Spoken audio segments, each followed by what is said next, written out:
You did 9 years on The Real. Oh my gosh, yes. I miss you on daytime TV every single day. I'm sure that you each have like a moment that means a lot to you. For me, you guys, it was when we all went to Paris for my wedding. When there's things to respond to, yes, I miss being on daytime television because the way that I just want to be like, hello, clarification. You miss having that platform? I do and I don't. I think that there were days that I loved it and then there were days that it was really hard to do the show because some of the topics felt either really self-righteous, like I had the right to speak on something I had never experienced or that I didn't feel like I should speak on.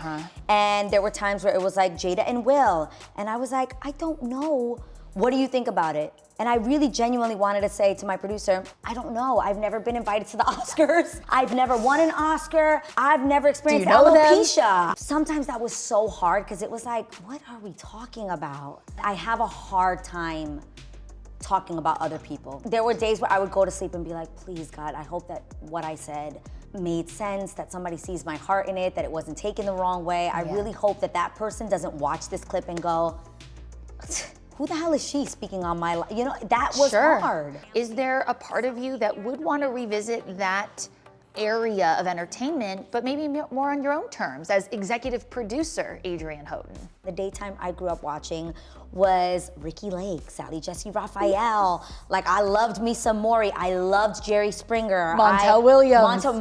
My television debut was Jenny Jones with 3LW. Richard Bay, remember the Oink Oink Oink? I think that might be, 100%. That was what we grew up on. Yes, and I loved that. And I felt like the last time we saw a woman in that space was probably Ricky Lake. And so I think that would be fun. I think I'm really nosy in the way that like I love hearing about people's lives. Yes. I'd love to be like, girl, I've been in that situation. Or and again, I'm an open book, so I have no problem being like, and then this is what I did. I'm too honest for my own good. I, of course, follow you on social media. It warms my heart when I see a Tamera comment, a Jeannie comment. Who are you still in touch with? Is the group chat still alive? The group chat has not been active in some time, but we all talk to each other in some way, shape. Like I actually talk to Jeannie probably the most because we have kids that are around a similar age, so we're constantly sending each other things like, you should do this with Ever, or I had an instance with her that I was like, need your advice on this. I would say second, I talked to Tamera, which I love Tamera. I will always love Tamera. And then the third would be Loni.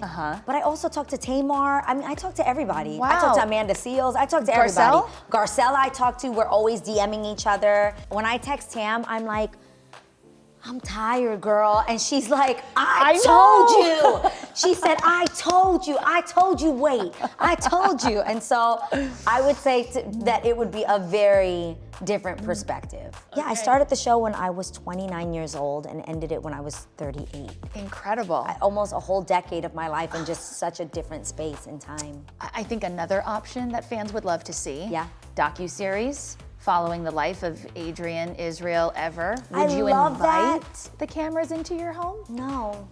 I love the idea of it, but then actually having to do it, I think I'd hate it. Does that make sense? Like I would hate it, like put my mic pack on. Okay, what are we filming today? Like I would hate that. I would hate, I don't know, the pressure of having to provide content and perform and I love that I almost never have hair and makeup done. I'm in a slick back bun, I'm in workout clothes. A quieter life. And by the way, chill. that would still be fun to watch, but it's ultimately your choice at the end of the day. If I did it, it would have to feel like old school reality TV. Oh, it would have to feel like Newlyweds. Jessica Simpson. Yes! Yes, please watch me do nothing. Yes. Watch me sit here and eat a can of tuna. I was gonna say, sit on this couch, boot up your favorite show. That's the only way. The magic is in those little moments and the little conversations. So, I don't know, get the camera crew out? I would definitely have to like produce that. Like I'd be my own camera person. Have you ever been approached to do Real Housewives? Maybe of New York City? I have not been approached to do Real Housewives of New York City. I am friends with Sai De Silva. Love her. Yeah. But no. Would that pique your interest? I can't see it. I watched a few episodes when Garcelle came on. I watched Beverly Hills. Yes. To like find out what it was all about, and that pissed me off because I was like, y'all are not about to talk to my girl like this. Do you know something? No, I wish you were more interesting, I guess. Oh, damn.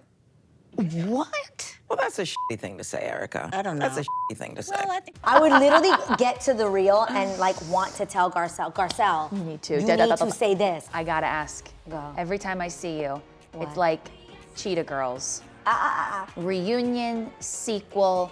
I really respect that over the years, your answer has always been consistent. It's always been. I personally would never say never, but there is something to be said for not ruining anyone's childhood either. Sometimes it's just best to bow out gracefully, let people love it forever. I'd rather people keep wanting it to be done and that it never gets done versus doing it and they're like, they ruined it.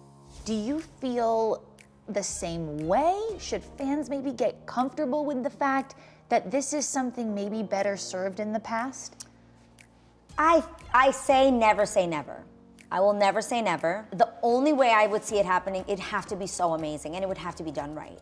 So I always say, you know, me and Raven are Chuchi and Bubbles forever. I'm obsessed with that girl. I love her. I will always support everything she's got going on. I'm like, girl, I love you. I know the love between the two of you is very deep, but the Cheetah Girls was a 4-girl band. Yes. So what's it gonna take for all 4 of the Cheetah Girls to get back in the same room? I think it would have to be like either like a 4th movie where there's either like this incredible script that makes sense. Can we get Kenny Ortega on the line? That would be amazing. We just can't ruin the franchise. You know what I mean? Because I think we have seen people attempt to do it and you're like, yeah, why did we do that? You messed it up. What about like a reunion special? Like, look what Friends did. Like, what are we the 4 of doing? you sit down on a couch, talk about the memories, the highs and the lows. We went through so much while we were adolescents when we were making these films, and we're now all in different, you know, motherhood or different walks of life. I actually think that would be cute. I don't know if I would want to like break out in choreography and like, I don't know. I don't know. I saw you doing some choreography at the Dove Awards. You still got it, baby. We still got it, okay? I would maybe want my son to be a little older so that if we do it, it's like he got to see it. And I told him he was a cheetah boy and he's still like, Cheetah Girls? Like, what is that? Like, he's not sure what it is. He hears, like, family and friends and my nieces will be like, your mom's a cheetah girl, but, like, he still doesn't fully understand, so he's just like... He will. He will one day. We'll see. You are the queen of reinvention. You started as a sexy pop star, you became a Disney pop star, and now you're really in this cool lane that you've carved out as a gospel Christian artist. I love that. What is the current era of music that you would say you're in? I love creating with my husband. I love that I get to just like hang out with him. I love that we got to do Corritos, that album together, and that it has had the impact that it's had.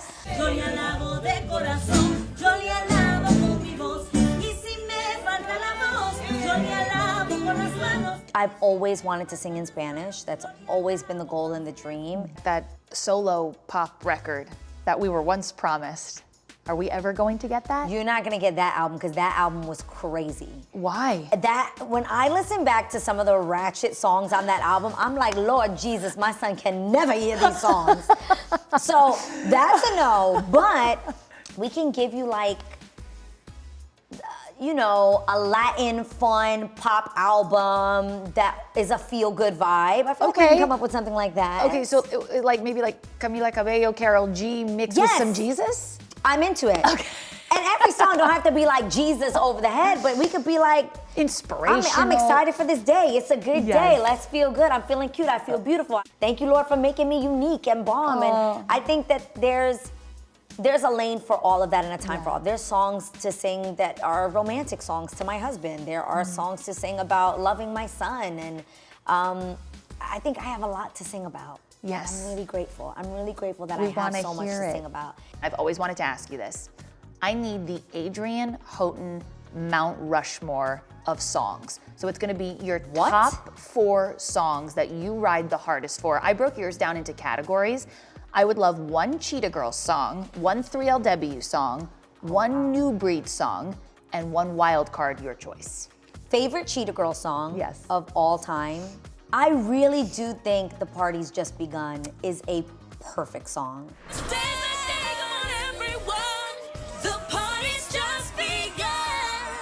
Fun, because you know, I love Party's Just Begun was one of my favorite songs, 3LW song. This is gonna sound so lame, but it really is No More. No more. I think No More is like a perfect great pop song, yeah. I loved that song when I first heard it. I love that song. So I'm gonna say No More. Okay. A New Breed song. New Breed song is gonna be Coritos de Fuego for sure. Love that song.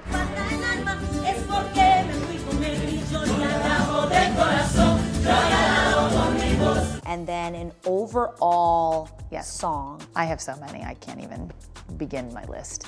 Mine that I've sung? Yeah. I love Feel Good. Let me see how you rock with it. Rock the beat, baby, drop with it. And don't worry about the damn thing. I love Como Fuego. Yeah, I have so many. Can't stop the beat this hot. Como fuego, fuego, fuego, fuego. You're gonna think this is absolutely insane, but there are times that people will at me on Instagram about songs and I don't ever remember recording them. Okay, like what? This sounds so weird, but I went on YouTube and I put in Adrienne songs and there's songs on there that I'm like, when did I sing this? There's this one song, it's like something tan caliente. I'm not lying to you, me and my husband will sit and like die laughing because I'm like, when did I sing this? Favorite song that I've ever sung. Yeah, we're going last head on the Mount Rushmore. Me and Israel on his album, Road to Damascus. It is a song called Be Still. You are not alone. You are not alone, he's with you. So I hope that my son listens to it like as he's growing up and forever. Just knowing that he's never alone, that we're always with him and that God's always with him. You are not alone.